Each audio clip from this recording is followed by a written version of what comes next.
तो अब बात करते हैं क्वेश्चन नंबर 8 की, और ये भी आपके स्टडी मटेरियल के एक्सरसाइज वाले क्वेश्चन से उठाया गया है। देखिए क्या लिखा है, alpha limited has decided to analyse the profitability of its 5 new customers. अच्छा, इनके कोई नए 5 कस्टमर बने होंगे तो किससे कितना कमा रहे हैं ये एनालाइज करना चाहते हैं। It buys bottled water at ₹90 per case. अच्छा, तो ये पानी का बॉटल खरीदते हैं 90 रुपये पर केस के हिसाब से, और फिर उसे सेल करते हैं रिटेल कस्टमर के लिए कितने पर, at a list price of 108 पर केस। लिस्ट प्राइस मतलब आप थोड़ी देर के लिए समझ सकते हो MRP काइंड ऑफ, है ना, एक maximum price. The data pertaining to the 5 customers are, क्या डेटा गिवन है भाई, A B C D और E, ये आपके कस्टमर दिए हैं। केसेस सोल्ड क्या है, मतलब यूनिट सोल्ड एक तरीके से पांचों कस्टमर के दिए हैं। लिस्ट सेलिंग प्राइस दी है और एक्चुअल सेलिंग प्राइस दी है। जैसे ए के केस में लिस्ट सेलिंग प्राइस 108 है, एक्चुअल सेलिंग प्राइस भी 108 है, मतलब इसको डिस्काउंट नहीं दिया हमने, 108 का माल 108 में ही बेचा है। बी के केस में आप देखो 108 का माल 106 में बेचा है, इसका मतलब डिस्काउंट दिया है ना। तो ऐसा सभी के केस में अलग अलग दिया है। अब नीचे दिया है number of purchase orders, number of customer visit, number of deliveries, kilometres travelled पर डिलीवरी, और नंबर ऑफ एक्सपेडिएटेड डिलीवरीज, मतलब क्विक डिलीवरीज जो अपन देते हैं ऑन डिमांड। तो ये सब डेटा दिया है। हालांकि आप समझ गए होंगे ये डेटा जो है ये तो एक्टिविटीज़ का डेटा है, ठीक बात है। तो वो कॉस्ट ड्राइवर्स वगैरह इन्होंने दे रखे हैं अलग अलग एक्टिविटीज़ के लिए। नीचे आपको 5 एक्टिविटीज़ दी हैं, कौन कौन सी हैं, ऑर्डर टेकिंग की डिलीवरी है, और कॉस्ट ड्राइवर रेट निकाल के दिया है। नहीं तो नॉर्मली क्या होता कि आपको एक्टिविटी का कॉस्ट दिया जाता है, उसको आप डिवाइड करते थे कॉस्ट ड्राइवर से, तो रेट निकल के आती थी, है ना। पर यहाँ क्लियर निकाल के दिया है। बोले ऑर्डर टेकिंग का ऐसा है कि एक परचेस ऑर्डर में 750 रुपये का खर्चा आएगा, है ना। ऐसे कस्टमर विजिट में एक कस्टमर विजिट पर खर्चा आएगा 600 रुपये का। और डिलीवरीज का क्या है, 5.75 पर डिलीवरी किलोमीटर ट्रेवल्ड, ये खर्चा आएगा डिलीवरीज का। ध्यान दें यहाँ पर लिखा है 5 रुपया 75 पैसा पर डिलीवरी किलोमीटर, है ना, पर डिलीवरी किलोमीटर। एक बार डिलीवरी में जब जाओगे तो 5.75 का हो जाएगा, ठीक है। फिर क्या लिखा है, प्रोडक्ट हैंडलिंग 3.75 पर केस सोल्ड, ठीक है, एक यूनिट का 3.75। एक्सपेक्टेड डिलीवरीज में क्या है, 2250 पर एक्सपेडिएटेड डिलीवरी, ठीक है। तो ये तो नंबर ऑफ एक्सपेडिएटेड डिलीवरी मतलब क्विक डिलीवरी तो एक ही हुई है, वो भी कौन से केस में, ई प्रोडक्ट के केस में, तो उसमें 2250 का खर्चा आया है। क्या पूछा है आपसे, रिक्वायरमेंट में क्या है, compute the customer level operating income, बहुत बढ़िया, ऑपरेटिंग इनकम या ऑपरेटिंग प्रॉफिट आपसे पूछा है, of each of 5 retail customers now being examine ABCDE। अच्छा, पांचों कस्टमर का ऑपरेटिंग इनकम या ऑपरेटिंग प्रॉफिट बताना है और फिर उस पर कमेंट करना है, ठीक है। चलो तो देखते हैं, बहुत सिंपल है। वैसे आपको एक जनरल फॉर्मेटिंग आपके दिमाग में क्या आना चाहिए कि आप जब सेल्स या रेवेन्यू में से आप COGS घटाते हैं तो आता है GP, और अगर आप GP में से ओवरहेड या ऑपरेटिंग कॉस्ट घटा दें तो वो क्या आ जाता है आपका ऑपरेटिंग इनकम या ऑपरेटिंग प्रॉफिट। तो इस फॉर्मेट में हमें चलना है। और सिंस यहाँ पर जो सेल्स है वो पहले अपन लिख देंगे कौन सी, मेन वाली सेल्स, मतलब लिस्ट सेलिंग प्राइस के हिसाब से सेल्स लिख देंगे, और फिर उसमें से डिस्काउंट हटा देंगे तो एक्चुअल मतलब नेट सेलिंग प्राइस आ जाएगा या नेट सेल्स वैल्यू आ जाएगा, ऐसा अपन बोल सकते हैं, ठीक है। तो चलो आंसर देखते हैं, ये रहा आपका आंसर, ठीक है। क्या दिया है, बहुत सिंपल बातें की हैं, देखना, रेवेन्यू वो भी लिस्ट प्राइस के हिसाब से। रेवेन्यू कैसे निकलेगा, number of unit sold into list selling price. देखो ये रहा आपका डेटा, तो देखना ये यूनिट्स हैं, ये लिस्ट सेलिंग प्राइस है, ये यूनिट है, लिस्ट सेलिंग प्राइस है। मल्टीप्लाई करते जाओगे तो क्या आ जाएगा आपका, हाँ, सेल्स वैल्यू आ जाएगा पांचों कस्टमर का। फिर डिस्काउंट माइनस कर देना, डिस्काउंट कहाँ दिया है, देखो ए के केस में कोई डिस्काउंट नहीं तो नील आ जाएगा। बी के केस में कितना डिस्काउंट है, 108 माइनस 106.20, तो इसका मतलब ये आ जाएगा आपका 1.80। इसको मल्टीप्लाई कर देना यूनिट से तो आ जाएगा आपका डिस्काउंट, ठीक है। डिस्काउंट को अपन क्या करेंगे, घटा देंगे, तो ये आ जाएगा 35,438। हर एक केस में अपन डिस्काउंट हटा देंगे। डिस्काउंट सिंपल है यार, एक यूनिट पर कितना discount into number of unit sold. Finally आपका आ जाएगा एक्चुअल रेवेन्यू, ठीक है। एक्चुअल रेवेन्यू आ जाएगा कैसे, आप इस सेल्स में से ये डिस्काउंट हटा देना तो आपका नेट सेल्स आ जाएगा या एक्चुअल प्राइस के हिसाब से सेल्स आ जाएगा, ये आ गए।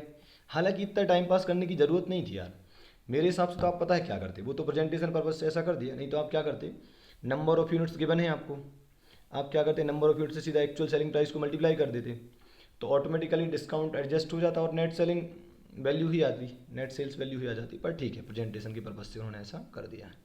ठीक है, ओके। फिर क्या है भाई आगे, आगे दिया है आपका less cost of good sold. Cost of good sold कहाँ से आएगा, इस क्वेश्चन में तो कुछ दिया ही नहीं, दिया है आप देखो कॉस्ट ऑफ गुड सोल्ड में मेनली क्या आता है, ओपनिंग स्टॉक प्लस परचेज और माइनस क्लोजिंग स्टॉक, ऐसा अपन नॉर्मली बोल सकते हैं। तो यहाँ पर केवल परचेज दिया है 90 रुपये के हिसाब से, मतलब 90 पर केस हम खरीदते हैं बॉटल टू वाटर, तो इसका मतलब 90 ही क्या हो जाएगा आपका COGS पर यूनिट के हिसाब से है ना। तो 90 इंटू यूनिट सोल्ड करेंगे तो आपका COGS आ जाएगा। जैसे चेक करके देखते हैं, 4680 है एक कस्टमर की यूनिट, 4680 कैलसी पर टाइप करो इंटू 90 रुपये से मल्टीप्लाई कर दो, कितना आ रहा है, 4,21,200 आ रहा है। तो ऐसे ही आप हर केस में क्या कर सकते हैं, कॉस्ट ऑफ गुड सोल्ड निकाल सकते हैं। ठीक है, अब देखो नेट सेल्स वैल्यू में से, नेट सेल्स वैल्यू में से, नेट सेल्स वैल्यू में से अगर आप COGS घटाएंगे तो ग्रॉस मार्जिन या ग्रॉस प्रॉफिट आपका आ जाएगा। ठीक है, फिर हम क्या करेंगे, लेस करेंगे क्या, customer level operating activities cost. कुल मिलाकर यहाँ पर हमें सारी एक्टिविटीज़ की ऑपरेटिंग कॉस्ट माइनस करना है या ओवरहेड की कॉस्ट हमें माइनस करना है, तो आपका आ जाएगा ऑपरेटिंग इनकम। बस यही आपका आंसर हो जाएगा। तो केवल और केवल किस पर चर्चा करनी है, हमें चर्चा करनी है केवल इस पर। तो वो पांचों एक्टिविटीज़ जो दी है ना, उसके हिसाब से अपन पांचों कस्टमर की कॉस्ट निकाल कर टोटल करके और यहाँ पुट कर देंगे, हैं। तो चलो वहीं चलते हैं बात करने के लिए, आ जाते हैं वर्किंग नोट पर। ये रहा आपका working note, customer level operating activities. ठीक है, इस पर हम बात करने वाले हैं। तो सबसे पहले ऑर्डर टेकिंग कॉस्ट की बात कर लेते हैं। ऑर्डर टेकिंग कॉस्ट कितनी आएगी, क्वेश्चन को देखकर बात करते हैं भाई। ऑर्डर टेकिंग कॉस्ट, चलो देखो देखना 750 पर परचेस ऑर्डर, एक परचेस ऑर्डर पे खर्चा आता है 750।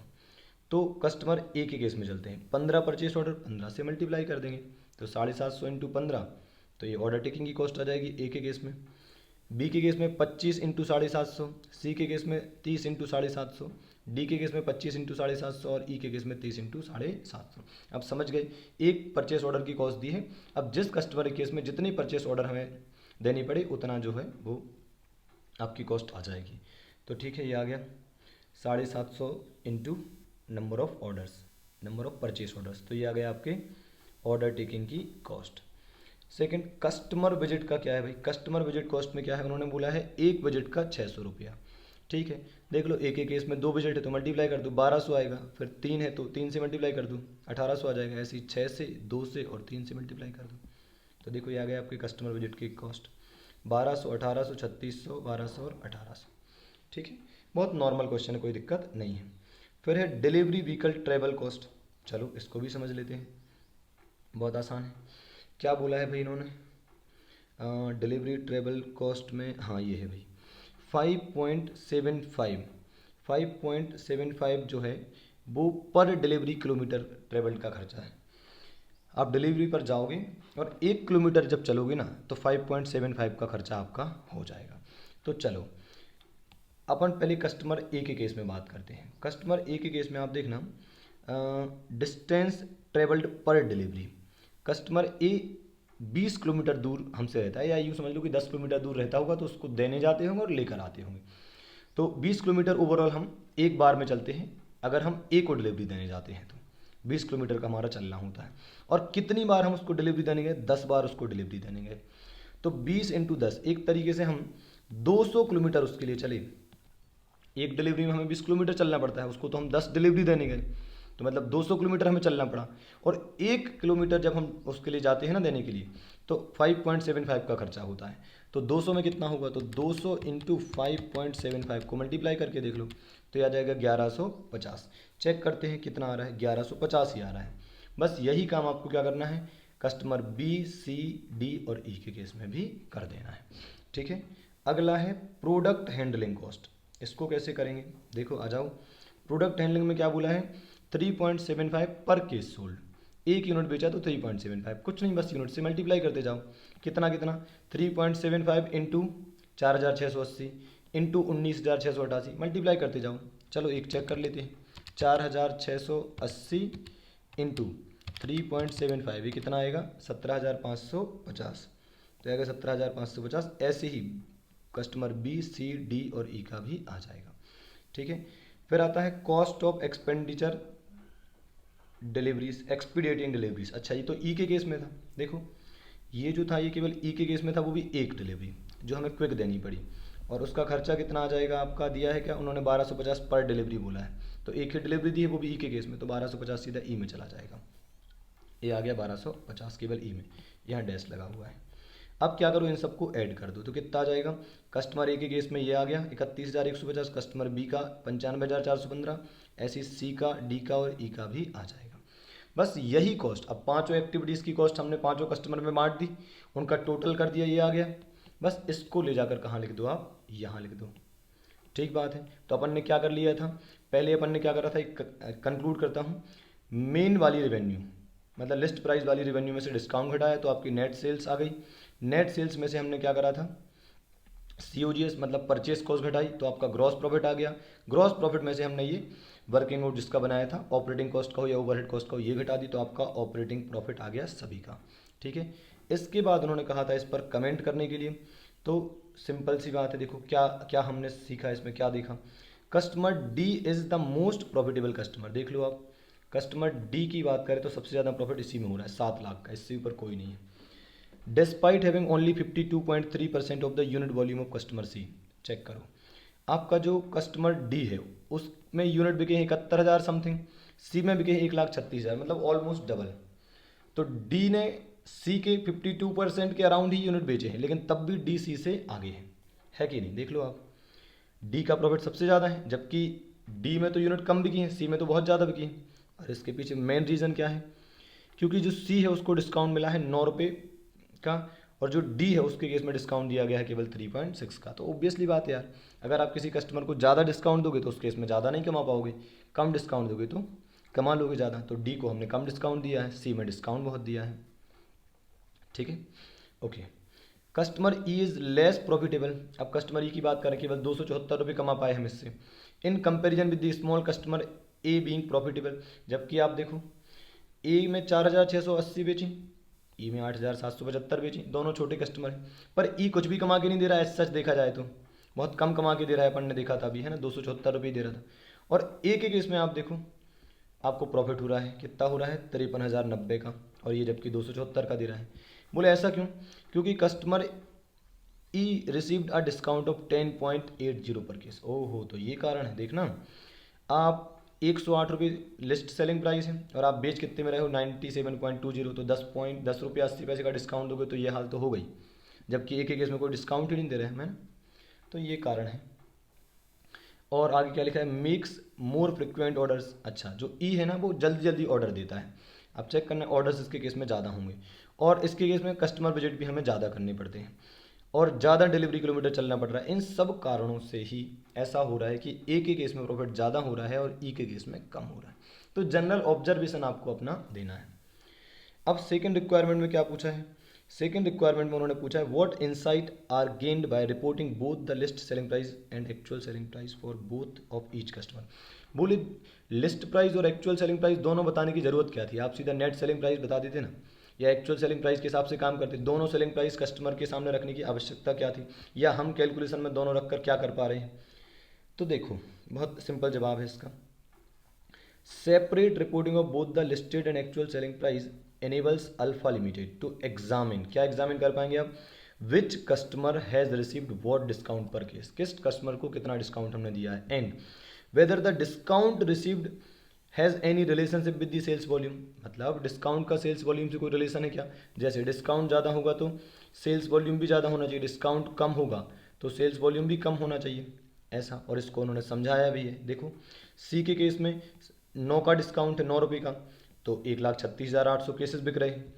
फिर डी के केस में 3 का डिस्काउंट है, 3 रुपये 60 पैसे का डिस्काउंट है, तो डी में बिक भी ज़्यादा रहा है 71,550।